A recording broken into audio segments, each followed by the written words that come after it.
Praise the lord. యాషావు వరకు మనం చూసినట్లయితే ఆదికాండం 25:25లో చూస్తాము.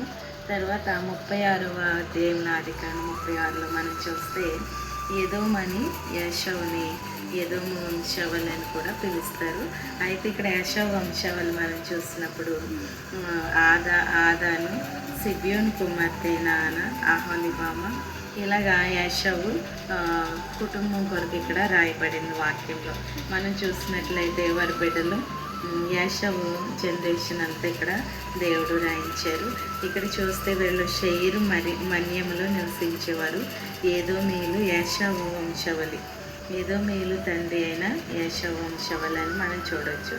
ఇక్కడ మనం చూస్తే యాసావు కొరకు మనం చూసుకున్నప్పుడు దేవుడిచ్చే జ్యేష్ఠత్వాన్ని వదులుకొని లోకం కొరకు పరుగులెట్టాడు. చూడండి, కొంతకాలం కొన్ని నిమిషాల ఆనందం కొరకు జ్యేష్ఠత్వపు హక్కును అమ్మేసుకున్నాడు.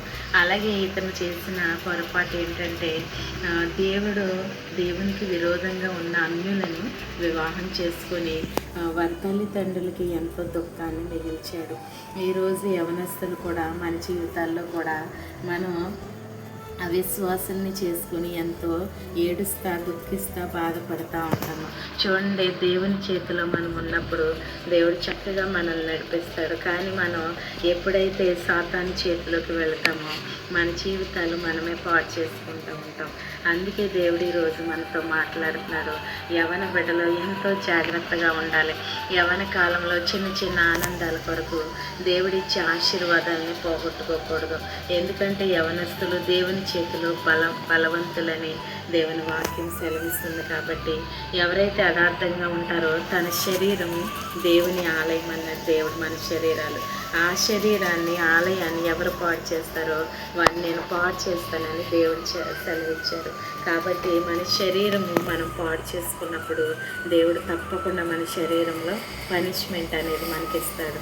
కానీ ఎంతవరకు మన జీవితాల్లో మన పాప దోషాలు దేవుని ఎదుట ఒప్పుకొని విడిచిపెడుతున్నాము, దేవుని ఆశీర్వాదాల కొరకు ఎదురు చూస్తున్నాము.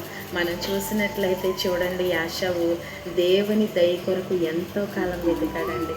ఎంతో ఆయన ఆశీర్వాదం ఇవ్వాలండి, దేవుడు ఆయన ఆశీర్వదించాలని ఎంతో పశ్చాత్తాపడి దేవుణ్ణి అడిగినప్పటికీ దేవుడు ఆయన్ని ఆశీర్వాదం పొందుకోలేకపోయాడు. ఈరోజు యవనస్తులు కూడా వారికి ఉన్న బలాన్ని బట్టి, అందాన్ని బట్టి, ధనాన్ని బట్టి విర్రవీగిపోతూ తమ జీవితాల్ని నాశనం చేసుకుంటూ ఉంటున్నారు. ఏ మనుషుడు నమ్మదగిన వాడు కాదని దేవుని వాక్యం సెలవిస్తుంది. ఏ మనుషుడైనా మన నుండి లాభం వస్తేనే మనల్ని ప్రేమిస్తారు, మనల్ని ఆదరిస్తారు, ఆరాధిస్తారు. కానీ మన నుండి వాళ్ళకి ఎప్పుడైతే నెగిటివ్ థాట్స్ ఉంటాయో అప్పుడు వాళ్ళు మన వైపు కూడా చూడరు. ఎప్పుడైతే మనం కష్టంలో, బాధలో ఉంటామో మన వెంట మన వైపు కూడా అస్సలు చూడరు. కాబట్టి మనం మనుషుల వైపు కాదు, కానీ మనల్ని సృష్టించిన మన సృష్టికర్త అయిన మన తండ్రి వైపు మనం చూసినప్పుడు దేవుడు తప్పకుండా ఆయన ఆశీర్వాదాలు మనకిస్తాడండి. ఎందుకంటే ఎంతైనా నమ్మదగిన దేవుడు మన యేసయ్య. ఆయన ఎంతైనా నమ్ముకోవచ్చండి. ఎంతైనా ఆయనపై ఆధారపడినప్పుడు నువ్వు సిగ్గుపడవు. మనుషుల కొరకు రోజంతా నువ్వు ప్రయాసపడుతున్నావు, కానీ ఒక్క గంట సేపు దేవుని సన్నిధిలో మొరపెడుతున్నామండి. ఒక్క గంట దేవునికితో మనం సహవాసం చేస్తున్నామా? దేవునితో నువ్వు సహవాసం చేసి చూడు, దేవుని ఆశ్చర్యాలు, అద్భుతాలు మీరు తప్పకుండా చూస్తారండి. నా జీవితంలో నేను ఎన్నో శ్రమలు పడ్డాను, ఎన్నో కష్టాలు, బాధలు, వేదనలు, మరణ అంచుల వరకు ఎన్నోసార్లు నేను వెళ్ళిపోయినప్పుడు నా దేవుడే నన్ను బ్రతికించుకొని ఈరోజు ఇలా నిలబెట్టారంటే ఆయన కృపేనండి. చాలాసార్లు నా జీవితంలో నేను ఎందుకు బ్రతుకుతున్నాను, నా జీవితం ఎందుకు, దేవుడు నన్ను ఎందుకు పుట్టించాడని క్వశ్చన్ నేను వేసుకునేదాన్నండి. కానీ ఈరోజు నా తండ్రి నన్ను లేవనెత్తి మీ అందరికీ ఒక సాక్షిగా నన్ను ఉంచారు. ఒకప్పుడు ఏమీ లేని పరిస్థితి నాది, తినడానికి ఆహారం లేని పరిస్థితి, తాగడానికి నీళ్ళు లేని పరిస్థితి, వస్త్రాలు లేని పరిస్థితి. అయినా ఆ పరిస్థితులన్నిటిలో నుంచి నన్ను దేవుడు తీసుకొచ్చాడంటే అది కేవలమైన కృప, ఉచితమైన కృప అండి. దేవుడు చేసిన పరిచర్య ఎప్పటికీ ఆయన విడిచిపెట్టడండి. నేను నా యవ్వన కాలంలో ఆయన సన్నిధిలో చేసిన పరిచర్య నా దేవుడు నన్ను ఈరోజు నిలబెట్టి మీ అందరి ఎదుట సాక్షిగా నిలబెట్టాడు. చూడండి, తండ్రి లేని బిడ్డలంటే లోకం ఎంతలా చూస్తుంది.